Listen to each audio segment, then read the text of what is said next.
les siga bendiciendo, queridos amigos, hermanos en la fe, verdades bíblicas, lo que Dios habla exclusivamente a través de la Escritura, para que no haya errores, no haya confusiones, ¿verdad? Casa de Jesús, Iglesia Cristiana, un saludo para todos. Vamos a seguir con un tema que me han pedido mucho y que, cómo no, lo tengo que resaltar y resaltar. ¿Por qué? Porque, como ya dijimos en unos videos anteriores, el caos en el mundo lo vemos nosotros con pecado, maldición y muerte, desobediencia, rebeldía.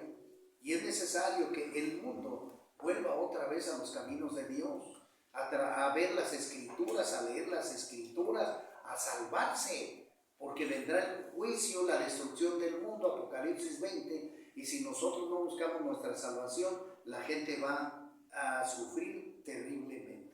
Entonces, el tema de hoy, hermanos, tiene que ver con una confusión que todo el mundo está cegado por el mal fundamento de las Escrituras y por las religiones envueltas por el diablo. Ay, hermano, pero ¿cómo dice eso? Pues es la verdad.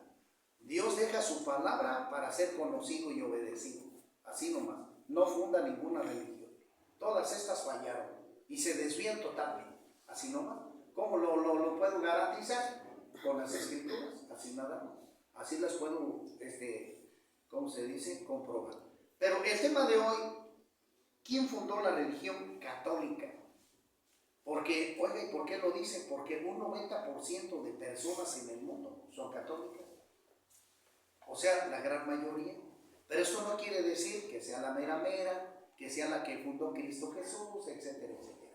Es importante decir eso, para que podamos nosotros crecer en conocimiento y tengamos nosotros sabiduría, porque finalmente, ¿saben? 12 de octubre de 1492 llegaron los españoles a América, fundaron este continente y también introdujeron su falsa doctrina. Ay, hermano, pero ¿cómo dice falsa doctrina? Oh, pues eso es lo que vamos a investigar. No me duerma niño. Entonces, eso es lo que vamos a investigar. Entonces, por eso es esencial de que conozcamos la Escritura, la palabra de Dios, para que tengamos sabiduría del Eterno y podamos conducirnos a la verdad. Por eso el Señor Jesucristo en Juan 8:32 dijo: conoceréis la verdad, y la verdad que os hará libres. Ah, qué bueno que se lo sabe, ya ve qué bonito es. Entonces, queridos amigos, vamos a ver en Mateo 16 del 13 en adelante, que dice así: viniendo Jesús a la región de Cesarea de Filipo, preguntó a sus discípulos diciendo, fíjese un detalle importante que tengo que decir, preguntó a sus discípulos, o sea, aquí, señores, aunque ya me adelante, Pedro no iba solito. Esta sugerencia la quiero ver para que usted ponga cuidado. No iba Pedro con Jesús, ¿me explico? Iban los discípulos con él. Lo pongo así porque quiero dar luz a esto. Preguntó a sus discípulos diciendo, ¿quién dicen los hombres que es el Hijo del Hombre? O sea, él pues. Ellos dijeron, unos Juan el Bautista, otros Elías, otros Jeremías, o sea, los profetas, o algunos de los profetas. Él les dijo, ¿y vosotros quién decís que soy yo? Respondiendo Simón Pedro dijo, tú eres el Cristo, el Hijo de Dios viviente. Entonces le respondió Jesús, bienaventurado eres, Simón, hijo de Jonás, porque no te lo reveló carne ni sangre, sino mi Padre que está en los cielos. Y yo también te digo que tú eres Pedro, y sobre esta roca edificaré mi iglesia, y las puertas del Hades no prevalecerán contra ella. Y a ti te daré las llaves del reino de los cielos. Y todo lo que atares en la tierra será atado en los cielos, y todo lo que desatares en la tierra será desatado en los cielos. Entonces mandó a sus discípulos que a nadie dijesen que él era Jesús el Cristo. Amén. Entonces, esta es la parte bíblica, la enseñanza que el catolicismo agarra para fundar ellos su religión. Sobre Pedro, pero entendamos lo que te acabo de decir, este servidor, que Pedro ¿cuántos discípulos tenía el Señor Jesucristo? ¿Cuántos llamó? 12. A 12. No iba Pedro solito. Cada mensaje que compartía con alguno de ellos hacía mención, así como yo lo estoy haciendo con el servidor, no nomás es para él, es para todos. ¿Sí me explico? Sí, amén. Pero quiero llevar un diálogo con él. Esa es una cosa muy aparte. Pero el mensaje es para todos. Entonces es lo que sucede aquí. Pedro es el que contesta. Tú eres el Cristo. Ah, muy bien, Pedro. Esto te lo reveló Dios, perfecto. Pero el mensaje es para todos. Todos los demás podían opinar, etc.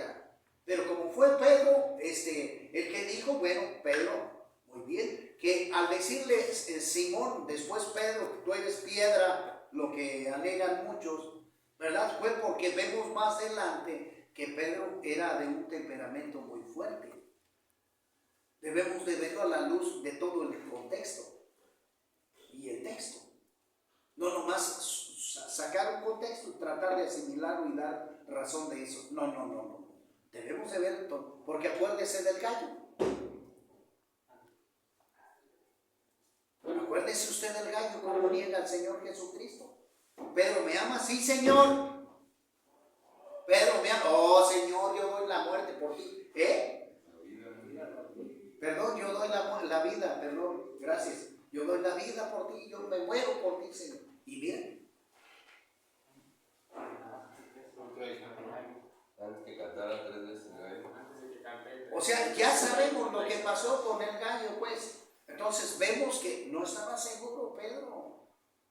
Dudó. Era cabezón, dudó de todo eso. Entonces entendamos esto a la luz de las Escrituras. Esto el católico, los líderes católicos, ¿verdad? Agarran eso para fundar precisamente su fe en Pedro, y que Pedro es de ahí el que empieza el papado con los demás.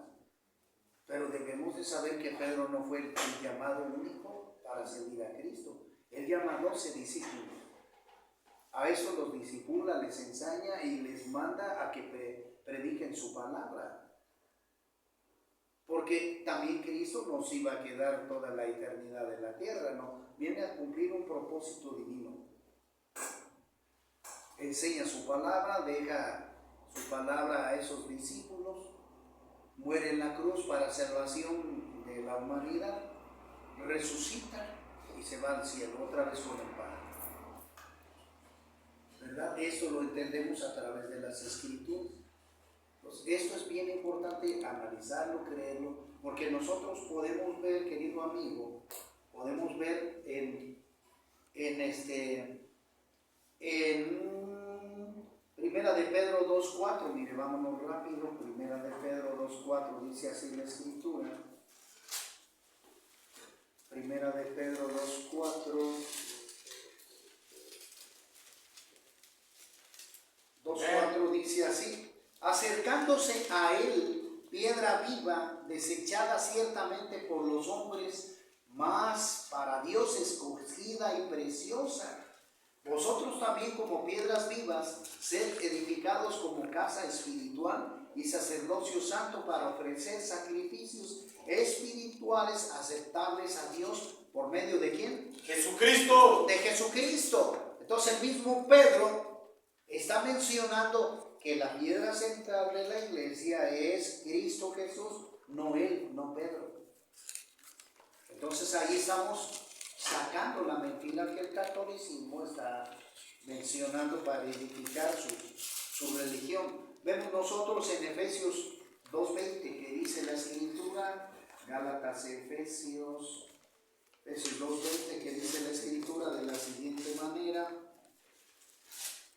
2.20 dice: edificado sobre el fundamento de los apóstoles y profetas, siendo la principal piedra del ángulo Jesucristo mismo, en quien todo el edificio bien coordinado va creciendo para ser un templo santo en el Señor. Esto lo menciona ya el apóstol Pablo en diferente época. Entonces lo vemos aquí, señores. Lo estamos viendo. Entonces, oiga, ¿y por qué lo dice así tan ¿cómo se puede decir? Tan verídicamente? Porque sencillamente Pedro no puede ser la piedra, el sostén de la iglesia, porque sencillamente Pedro, ahorita en qué condición está, Pedro está ¿qué? Muerto. Está muerto, no puede sostener la iglesia. Él está dormido ahorita, está muerto. Igual que todos los discípulos, inclusive que María, la madre de Jesús, Miriam, pues, están muertos, ¿eh? El único que sostiene la iglesia se llama Cristo Jesús a través de el Espíritu Santo. Esa es la manera correcta. Y Él ha dejado su palabra para que Dios y el Señor Jesucristo y el Espíritu Santo sean conocidos, edificados en el corazón del hombre y renovados con una vida totalmente diferente, restaurada. Como lo dice la segunda carta a los Corintios 5:17. De modo de que el que está en Cristo, Nueva criatura. bajo la decisión de usted, bajo la decisión de usted, que usted quiera ser esa nueva criatura. El que está en Cristo, nueva criatura es, las cosas ya viejas pasadas. Vienen todas hechas aquí Y nuevas. aquí todas son hechas Nuevas. nuevas. Entonces quiere decir que bajo la enseñanza de Mateo 3 y de Juan 3, comprendemos todo ese proceso, le damos muerte a la vieja naturaleza por decisión nuestra. Recibimos a Cristo Jesús como Señor y Salvador, En nuestro corazón. para que sea que nos guíe totalmente y que no tenga dominio sobre nuestra carne el diablo, porque si no, recaeríamos otra vez, como lo dice también por ahí el libro de Mateo sobre el capítulo 8. Si tú no hablas con verdad, vas a caer otra vez en el engaño, en la mentira, porque el demonio, cuando se te oró a ti, el demonio va a querer, si tú eres falso, el demonio va a querer regresar a ti. Y si hay en la casita barridita, limpiecita, va a querer entrar, internar a ti, pero no solo, con 7 demonios más poderosos. ¿A qué crees? A destruirte, para que sepas lo que haces. Entonces, aquella promesa que hagas con Dios debe de ser de corazón, fielmente, como lo dice Romanos capítulo 10, versículos 9 y 10, lo debemos de hacer. Dios nos perdona, hermanos. Primera de Juan 1:9, primera de Juan 2:1. Dios nos perdona, pero quiere una reacción de usted y de usted, querido amigo que nos ve. Un arrepentimiento genuino. Y esa es la manera como nosotros vamos a tener que darle muerte a la carne, claramente a través del proceso del bautismo. Eso es figurativo el bautismo bíblico, pero lo tenemos que hacer con fe. Y si nosotros declaramos delante de la iglesia, delante de la gente, pues que entramos al agua, es porque ya estamos convencidos de nuestra fe, del proceso que vamos a llevar en nuestra vida. ¿Sí me explico? Sí, amén. Debe de ser honesto, porque si no, regresas otra vez a la maldad y a la muerte. Así de verdad. Hermano, ¿cómo lo hizo usted honesto delante de mi Cristo? Por eso el diablo, aunque me ponga tentaciones enfrente de mí, no caigo. Así sencillamente, porque fui honesto con él. Ay, perdón. Jesús te ayuda, hermano. Perdón, gracias. Cristo vive. Entonces necesitamos entender eso para poder vencer. Por eso dice el paso 12 aquí, habiendo obtenido un despertar espiritual, de lo que te estoy hablando. Entonces vemos nosotros, querido servidor, que la Iglesia Católica toma esta figura para poder hacer su religión allí. Pero vayámonos al punto. ¿Por qué? Porque todo este proceso que el Señor Jesucristo hace, las enseñanzas, los milagros, su muerte, su resurrección, su ascensión al cielo, y la enseñanza que dejan los discípulos, etc. Lo vemos desde el punto de su nacimiento, porque el Señor cambia los tiempos. Empieza desde el tiempo cero hasta el año 30, donde el Señor Jesucristo empieza a enseñar su palabra. Muere en el 33, donde muere en la cruz, etc. En el año 33. Los discípulos en el libro de los Hechos empiezan a compartir el mensaje que Cristo les da en todo lo que nosotros conocemos ahora en el Nuevo Testamento, porque antes no había Biblias. Se predicaba la enseñanza de una manera oral. Entonces, así es como compartieron los discípulos. Estamos viendo que el apóstol Pablo fue llamado también para servir a Cristo, aquel que una vez atacó la iglesia. Entonces, nosotros en el año 30 hasta el 40, 50, el trabajo del apóstol Pablo, sus misiones, como él levanta iglesias en Asia Menor, ¿verdad? En varias iglesias que con los filipenses, los colosenses, los gálatas, etcétera, etcétera. Levanta varias iglesias, más de 8 iglesias levanta el apóstol Pablo, ya instituidas en este año. Y como dice también el libro de los Hechos, ¿verdad? Sobre el capítulo 11, en el versículo 26, ¿verdad? Dice la escritura, y se les llamó cristianos por primera vez en la ciudad de Antioquía a los seguidores de Jesús. Entonces, esa palabra de cristiano significa seguidores de Cristo. Y eso es bien importante porque esto ya se dio, como usted lo sabe, entre el año 30 y 50 y 60, dentro de ese tiempo. El último de los discípulos, ¿quién fue? Juan, el más joven. Murió ya sobre el año 90, vamos a decirlo así.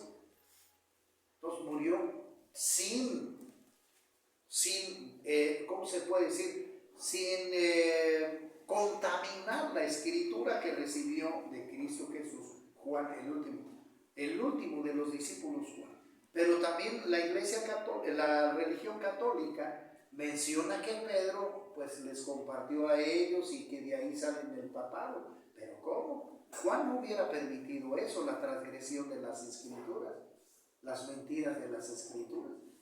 Y eso lo tenemos que ver. Entonces, Juan muere en el 90, la iglesia católica nace hasta el año 312, más o menos por ahí establecida. Entonces, esto es anacrónico, es decir, no puedo yo jalar el tiempo para unirlo hasta el año 30. ¿Sí me explico? Sí, No puede ser así. Es decir, los fundadores del catolicismo no conocieron jamás a Cristo, ni tuvieron ninguna relación con los discípulos.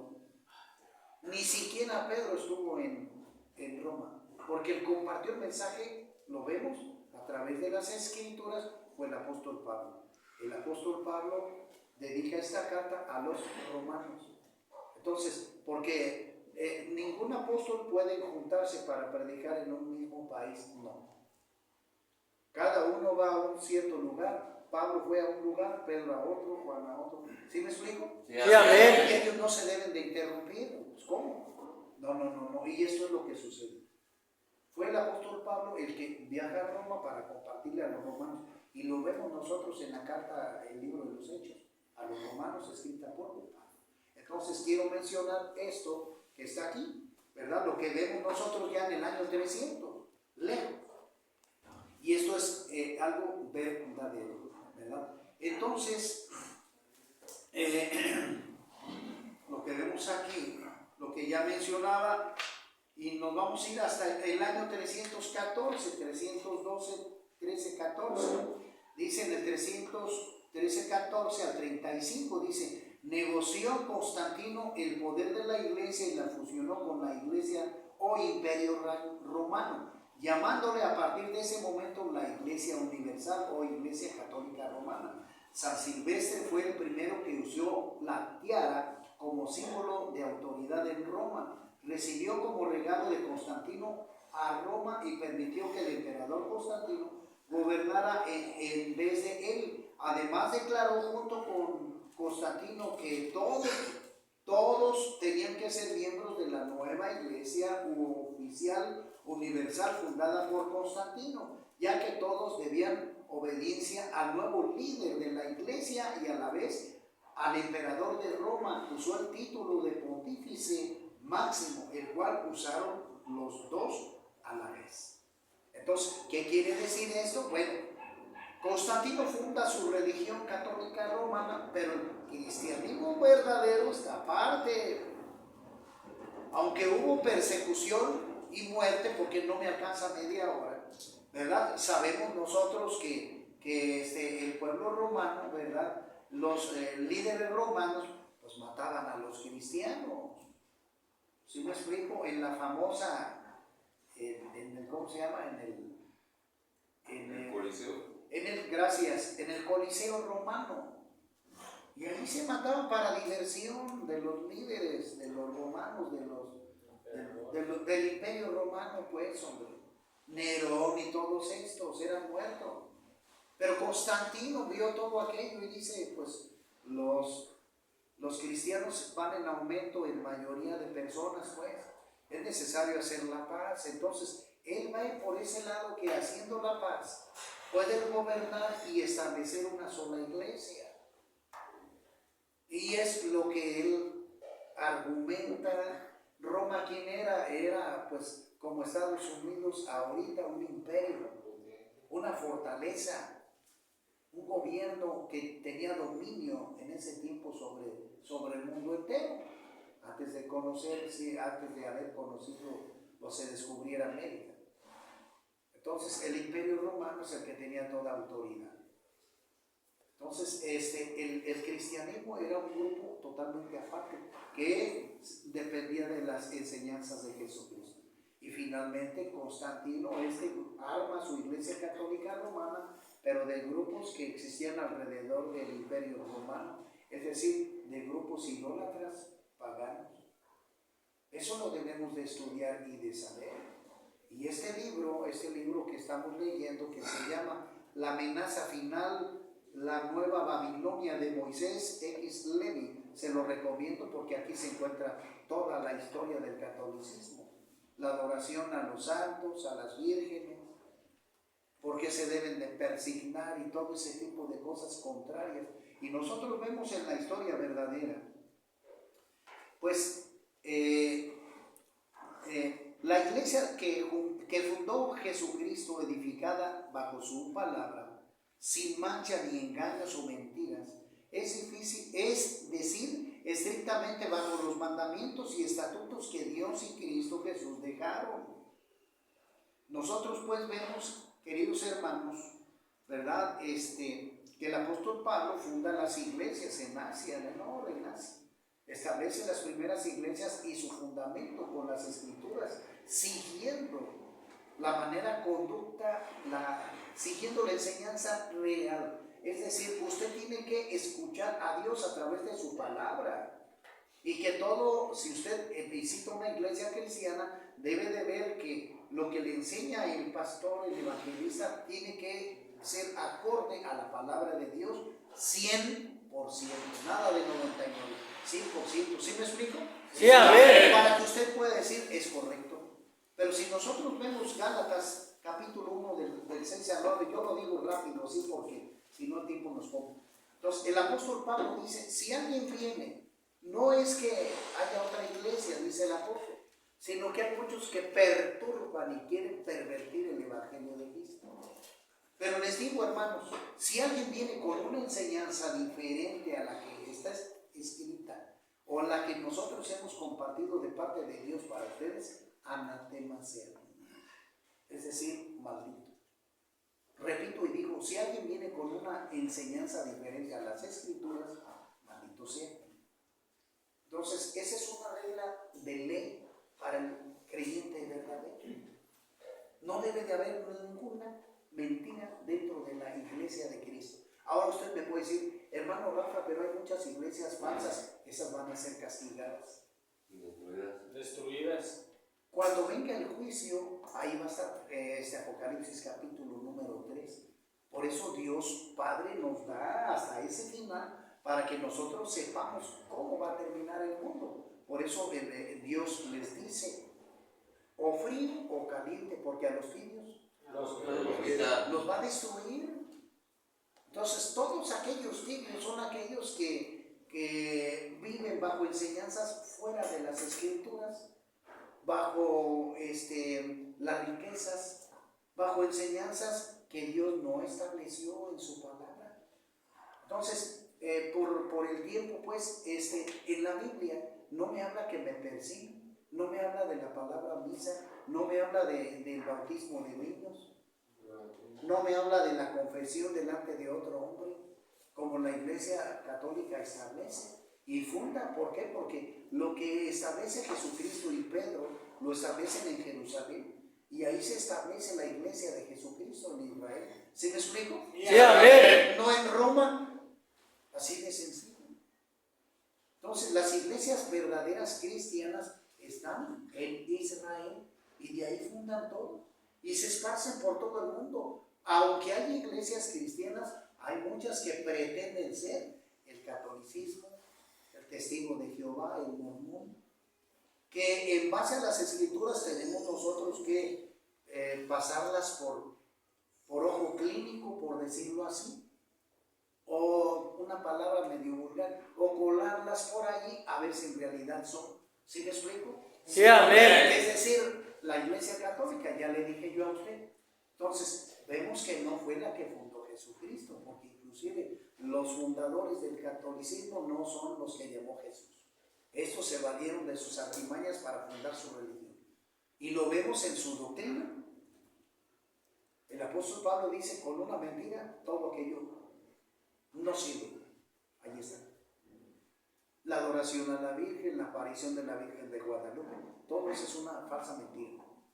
Es más respaldada más bien por el diablo que de Dios. Así nada más. Por eso es importante que usted conozca la Escritura. Testigos de Jehová. En primer lugar, ellos se establecen sobre el año 1880 en Estados Unidos.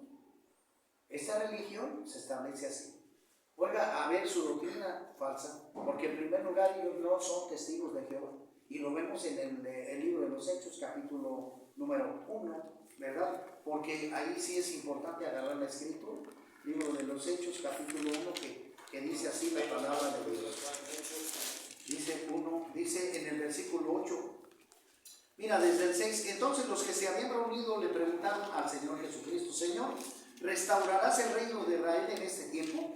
Y les dijo, no os toca a vosotros saber los tiempos o los sazones que el Padre puso en su sola potestad, pero recibiréis poder cuando haya venido sobre vosotros el Espíritu Santo, y me seréis, ahí está la clave, y me seréis testigos en Jerusalén, en toda Judea, en Samaria y hasta lo último de la tierra. Amén. ¿Viste? Sí, amén. Ahí está la respuesta. Entonces es un error de los testigos de Jehová. Aparte, ellos no permiten la transfusión de la sangre. Y lo que Dios prohíbe es tomar la sangre. Tomar y la transfusión son dos cosas totalmente diferentes. Tercer punto, no creen en el poder del Espíritu Santo porque piensan que el Espíritu Santo es una energía. En su Biblia así lo establece, en su libro. Pero no, el Espíritu Santo es una persona. Y aquí lo dijo el Señor Jesucristo, hasta que llegue el Espíritu sobre ustedes. El Espíritu Santo libera, sana, rompe maldiciones, enseña. Entonces es una persona, no es una energía, ¿verdad? Y ¿qué más? Piensan o dicen que el Señor Jesucristo es el ángel Miguel, o sea, no lo toman como Dios. Y la primera carta a Juan, primera de Juan en el capítulo 4, ahí sí me voy a tener que ir porque esto es bien importante. Primera de Juan, capítulo 4, dice la Escritura.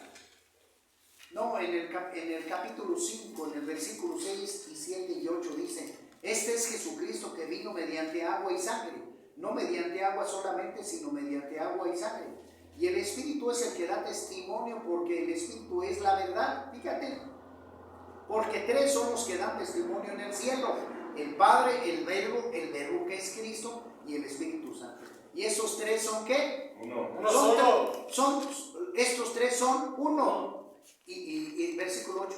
Y tres son los que dan testimonio en la tierra: el Espíritu, el agua y la sangre. Y estos tres concuerdan. Amén. Amén. Ahí está la respuesta. ¿Ves? Entonces vemos que los testigos de Jehová, aunque son buenas personas y tienen una enseñanza medio correcta, están equivocados. No son 100% cristianos verdaderos, porque reciben enseñanza humana y su fundador es un hombre no cristiano.